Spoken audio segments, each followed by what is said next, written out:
I just have so many questions I want to ask you. You have no idea what your work means to me. Oh, come on, just a couple of questions. How hard is that? How do you write women so well? I think of a man, and I take away reason and accountability. Now that's from As Good as It Gets. Can you imagine having that type of passion and just wanting to know and tell me more? How do you write so well? I'm eager to know. And the guy looks at you as if you're a total flake and just says, I take away reason and responsibility and accountability. Total sarcasm. If you're living with someone like that, not just dealing with them on a chance basis, but if you're living with someone who constantly gives you quick answers that are sarcastic, undercutting, belittling, take a closer look. Learn how to stand up for yourself and don't take it from them. If you have the option of leaving the relationship or the marriage, that's possible. Try doing that. Or try drawing them out to find out what's underlying their anger, their resentment, their feeling that it's not fair, their use of sarcasm. Try to draw them out and get to the core of it. Otherwise, it'll keep going and your life will just feel like one hopeless, chronic struggle, and you don't want to have that. Right now I'm going to turn to the phones, and this is a situation where a woman finds herself engaged to be married. Of course, she doesn't find herself there. She chose that. And she's got eyes for another man. What do you do with that situation? Good morning, Dr. Kenner. I have a question regarding my relationship. I'm having a problem with having two feelings for two people. I'm in a very serious relationship. However, I have feelings for someone else. And it's something that's been bothering me, and it's been affecting my current relationship, and I don't know what to do about it. And I feel like I've been denying the feelings for the other person, and for a while, and it's something I thought would go away, but it keeps surfacing, whenever I'm in a relationship with someone else. And I don't know what to do. And at this point, I'm on the verge of losing my serious relationship because of, my feelings for this other person. So I need your advice. I don't know, I've prejudged the other person based on certain things without giving them a chance. And I feel like as each day passed by, my feelings for the other person gets deeper and deeper, and I don't know how, I don't know what to do. I don't know if I should just call up my relationship and give this person a chance. I just don't know. I'm just confused. And at this point and stage, things are very complicated because, again, like I mentioned, that my relationship is very serious. It's come to the point where I'm engaged with this other person, but I'm having feelings for, person B.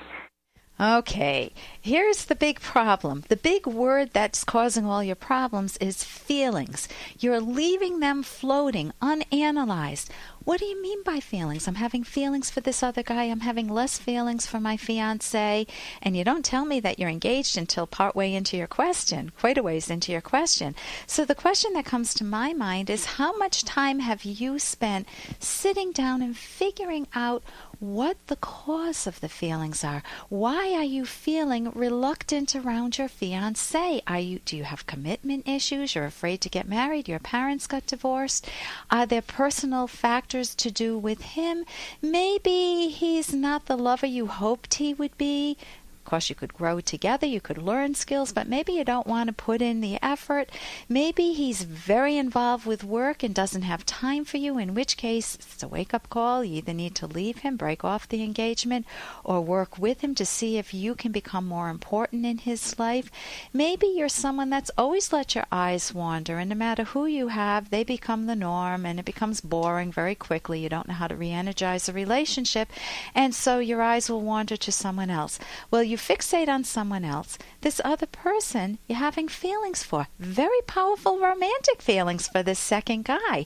And you've allowed that fantasy of this guy to grow. If you have details of the other guy, if you're spending time with him on the sly, then you've been deceitful, and you should feel some guilt for that, some pretty powerful guilt for that.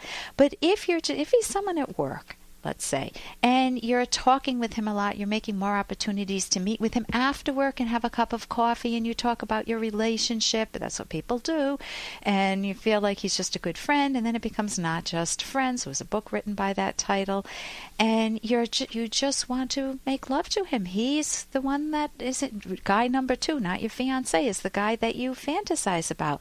Well, partly you're in love with your fantasy. You need to tease apart how well do you know this guy. I think you even mentioned you may not know him that well. So without the data, we can impose any fantasy we want on someone that we see that's good looking or that has sexual appeal or that listens to us. So you need to sit down with paper and pencil, but be ready to shred this afterwards. Write down all of the feelings, write down what the feelings would say towards your fiancé. Then on another piece of paper, write down what your feelings would say towards this other guy. You need to get the details out. It may be that, well, my fiancé is loving, he's my best friend, but he's boring and sex is not any good. He doesn't listen to me in sex. And guy B turns me on, he's easy to talk to, he opens the door for me, he brings me coffee in the morning, but I think he drinks too much. Oh my gosh, you got a fact there that you need to take a closer look at. So you can break off the engagement if you want.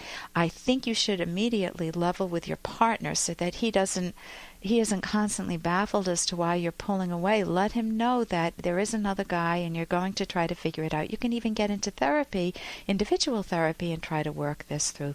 So I suggest that you value yourself enough that you never just stay on a floating emotional level, but you analyze your emotions. That's what cognitive therapy is all about. If you want a book, there's a book on my website, Mind Over Mood, that will help you untangle what's under some of the negative or even positive emotions we're feeling, to get to the words that would best express those emotions so that we have better clarity about ourselves. And here is an email I received. This is from Mrs. Rossi. Dear Dr. Kenner, see what you think about this. My husband Ernie is in the military, and before he joined, he was somewhat romantic.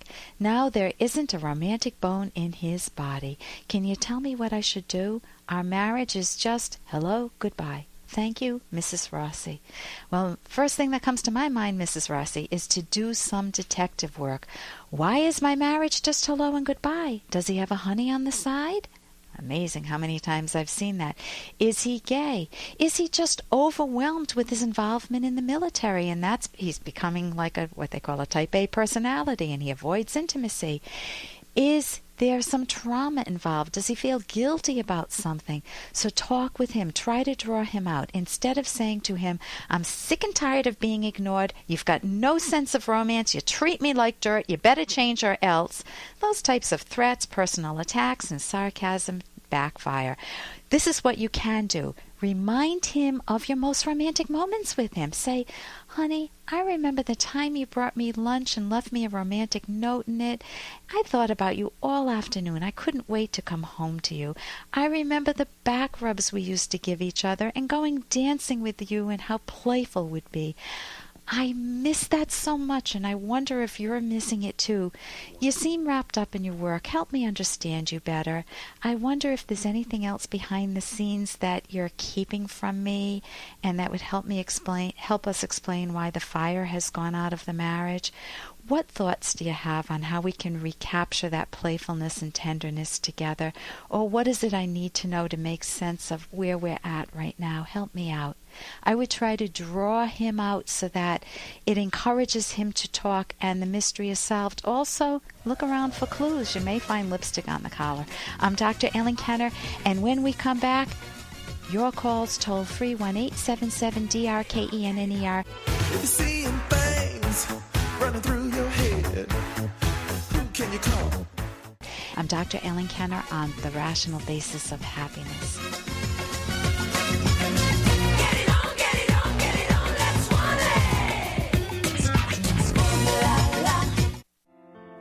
Here's an excerpt from The Selfish Path to Romance, the Serious Romance Guidebook by clinical psychologist Dr. Ellen Kenner and co-author Dr. Edwin Locke, who's world famous for his theories in goal setting. Telling your partner why you fell in love should not be a one-time occurrence, and it would become meaningless if you went through the same list every day. Better to point out specific qualities that you've observed from time to time. You look especially handsome or beautiful tonight. I love that color on you. I admire the total honesty you showed when talking to the Smiths. That's a quality I've always cherished in you. I love the way you encouraged me to pursue my career when I was having real doubts about my ability to do it. You can download Chapter 1 for free by going to drkenner.com. And you can buy The Selfish Path to Romance at Amazon.com.